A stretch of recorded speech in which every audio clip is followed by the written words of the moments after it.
The 1990s gets a bad reputation as a decade for horror. People remember the slasher revival, the self-aware meta-comedies, the post-Scream wave of films that were more interested in referencing horror than actually being it. And look, some of that criticism is fair. But underneath the mainstream surface, there was a genuinely strange and adventurous decade of horror filmmaking happening.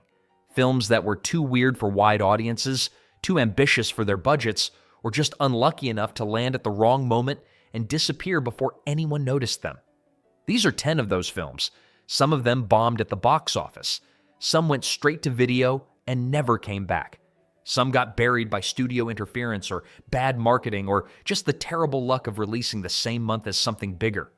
All of them deserve to be watched in 2026, and most of your friends have never heard of a single one. Kicking us off at number 10 is a film that had everything working against it from the moment it was finished, and still managed to be extraordinary. Nightbreed was written and directed by Clive Barker, the man behind Hellraiser, and it is based on his own novella Cabal. It follows a troubled young man named Boone who is being manipulated by his psychopathic therapist, played brilliantly and unsettlingly by director David Cronenberg, into believing he is responsible for a string of murders he didn't commit. Boone flees and eventually finds his way to Midian, an underground city hidden beneath a cemetery where an ancient race of outcast monsters have been living in secret for centuries. The twist the film pulls is that the monsters are not the villains. Boone is not there to defeat them. He is there to join them. The humans chasing him are the real threat. The studio that released it had no idea what to do with a horror film where the creatures were the sympathetic characters. They cut 25 minutes of footage, recut the film entirely, and marketed it as a standard slasher movie, which confused audiences and killed it at the box office. For years, the full version of Barker's vision was considered lost. Then in 2012, a work print was discovered and restored into what is now known as the Cabal Cut, and the difference is enormous. What the studio released was a confused fragment. What Barker actually made is a dark, imaginative, deeply humane monster epic that has no real equivalent in the genre. If you have only seen the theatrical cut or never seen it at all, the director's cut is the one you need to find. Coming in at number 9 is a film that went straight to video, got seen by almost nobody, and has been quietly regarded by Lovecraft purists ever since as the most faithful and atmospheric adaptation of his work ever committed to film. The Resurrected was directed by Dan O'Bannon, the writer of Alien and the director of The Return of the Living Dead, and is based on Lovecraft's novella, The Case of Charles Dexter Ward. A private investigator is hired by a woman to look into her husband's increasingly disturbing behavior. He has locked himself in a remote farmhouse, receiving shipments of raw meat and ancient chemical compounds, and the neighbors are reporting strange sounds and worse smells coming from the property at night. What the investigator finds when he finally gets inside is the kind of discovery that you cannot unknow, and the film handles the escalation from domestic mystery to full Lovecraftian horror with a patience and a craft that most big-budget adaptations of this material have never managed. The straight-to-video release buried it completely at the time. It has never had a proper mainstream rediscovery despite being genuinely excellent, and if you have any interest in cosmic horror done right, this is essential viewing that most people in the conversation have somehow never seen. We're now at number 8, and this one has one of the more genuinely unlucky release stories on the list. Body Parts follows a criminal psychologist named Bill Trushank who loses his arm in a car accident and undergoes an experimental transplant procedure. The surgery works, the arm works, and then the impulses start. Violent, uncontrollable urges that don't feel like his own, flashes of memory from a perspective that isn't his, a creeping horror as he begins to realize the arm he was given belonged to an executed serial killer. It is a slick, tightly constructed body horror thriller that takes its premise seriously and follows it to genuinely dark places, and Jeff Fahey gives a committed central performance that keeps you invested throughout. The reason nobody saw it is that Paramount had to pull the entire promotional campaign mid-release due to real-world news events that made the subject matter too sensitive to market. The film was effectively yanked from public attention before it had any chance to find an audience. It was not a failure because it was bad. It was a failure because of timing, and that is a different thing entirely.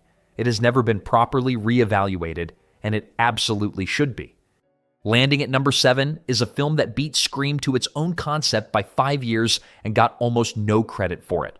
Popcorn follows a group of film students who organize an all-night horror marathon in a crumbling old theater to raise money for their department. They restore classic B-movie gimmicks from the drive-in era, Emergo, Percepto, the full carnival experience, to make the event special. What they don't know is that a disfigured killer has infiltrated the building and is working his way through the staff and audience, using elaborate disguises and the chaos of the event as cover. The film is genuinely fun and genuinely smart about the history of horror exhibition, and it has a self-awareness about genre conventions that Scream got enormous credit for when it arrived half a decade later. A chaotic production, the lead actress and director were both replaced weeks into filming, led to a compromised theatrical release that confused audiences and critics alike. The film got dismissed and forgotten, but watched now with some distance from the mess of its making, it holds up as a sharp, entertaining meta-slasher that deserves far more recognition than it has ever received. Taking the number 6 spot is a film that critics panned on release, audiences mostly ignored, and which has slowly accumulated exactly the kind of cult following it always deserved. Demon Knight takes the Tales from the Crypt brand, which most people associate with the television anthology series, and uses it as a launching pad for a full-blooded creature feature with real ambition and a genuinely great villain. A drifter carrying an ancient artifact takes refuge in a remote boarding house, pursued by a demon called the Collector who wants what he's carrying and is perfectly happy to raise an army of ghouls to get it. Billy Zane plays the Collector, and it is one of the great unacknowledged villain performances of 1990s horror. Charismatic, funny, completely committed, and somehow genuinely threatening despite the film's gleeful excess. He is having the time of his life in every single scene, and it is completely infectious. The critics who dismissed it as lowbrow trash were missing how deliberately and skillfully crafted the lowbrow was. The script is witty, the pacing is relentless, and the practical creature effects hold up beautifully. It is exactly the kind of film that the 90s produced in abundance and that nobody makes anymore, and that is reason enough to go back to it. Halfway through the list and stepping up to number 5 is a film with one of the most straightforwardly unfair fates of any horror movie in the decade. Stir of Echoes came out in September 1999, exactly 1 month after The Sixth Sense. Both films featured a protagonist who begins experiencing contact with the dead following an unusual event. Both were serious, grounded supernatural thrillers aimed at adult audiences. The Sixth Sense made over $670 million. Stir of Echoes made around $21 million and was gone from theaters within weeks. The comparison killed it commercially, despite the fact that the two films are doing very different things, and Stir of Echoes is, in several respects, the more intense and unsettling of the two. It follows Tom Witzke, a working-class Chicago man who lets his sister-in-law hypnotize him at a party as a joke. The hypnosis opens something in his mind that he cannot close. Visions of a teenage girl, violent and fragmented, that get louder and more demanding as the film progresses. Kevin Bacon gives a genuinely great performance as a man coming apart at the seams while trying to hold his family together. And director David Koepp shoots the film with a gritty, unglamorous realism that makes the supernatural intrusions feel genuinely shocking. If you have never seen it because The Sixth Sense used up all your attention that autumn, go back. It has been waiting. Coming in at number 4 is a film that looks and sounds unlike anything else on this list. A grimy, neon-soaked cyberpunk nightmare that arrived in 1990 and then got buried under legal disputes for years. Hardware is set in a post-apocalyptic wasteland where radiation has made most of the Earth uninhabitable, and the surviving population lives in overcrowded, deteriorating cities. A soldier brings his girlfriend a pile of scrap metal from the wasteland as a gift. She is a sculptor, and he thinks she can use the parts. What he does not know is that the scrap contains the remains of a military combat droid with the ability to self-repair using any available materials. The droid reassembles itself inside her apartment, and the film becomes a claustrophobic siege as she tries to survive in a space that has been turned into a kill zone by something that is getting more complete and more dangerous by the hour. Director Richard Stanley made the film for less than $2 million, and it looks extraordinary.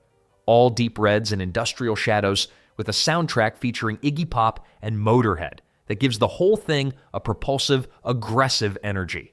It got caught in legal battles over its script origins almost immediately after release and effectively vanished. The version that has since been restored and released is a genuine 90s horror gem that almost nobody from that decade has seen. We are into the top 3 now, and number 3 is a film that has one of the most unfair legacies in horror history, damaged by its own title, ignored because of its association with a terrible sequel, and overlooked despite containing what many people consider the single greatest jump scare ever put on film. The Exorcist 3 has essentially nothing to do with The Exorcist 2, which you should absolutely not watch. It was written and directed by William Peter Blatty, the author of the original novel, and it ignores the second film completely. It follows Lieutenant Kinderman, a detective from the original film, who was investigating a series of ritualistic murders in Washington, D.C. that bear the signature of a serial killer who was executed 15 years earlier. The film is slow and clinical and deeply strange in a way that feels entirely intentional. It builds a suffocating atmosphere of wrongness that gets heavier with every scene, and Brad Dourif gives one of the most unnervingly compelling performances in any horror film of the decade in a role that requires him to be simultaneously terrifying and almost pitiable.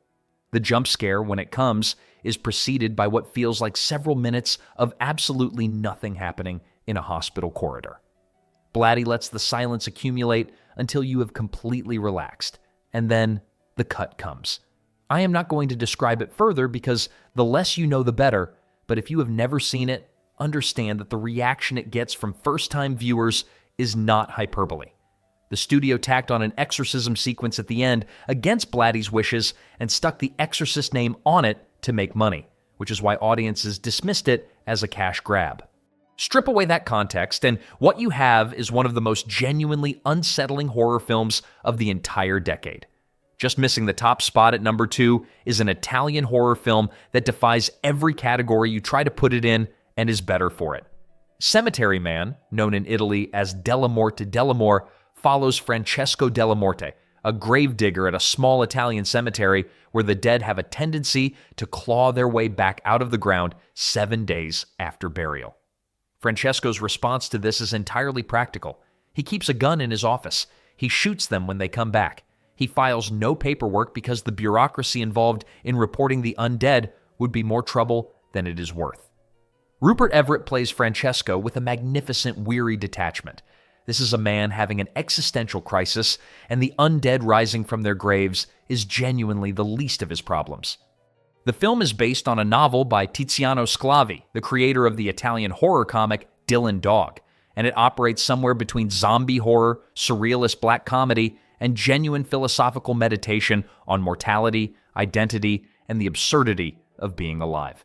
It is bloody and strange and frequently very funny, and it follows its own dreamlike logic with complete conviction. Distribution issues kept it largely unseen in the English-speaking world for years. It has a dedicated cult following, but mainstream horror audiences have almost entirely missed it, which is a genuine loss. There is nothing else quite like it.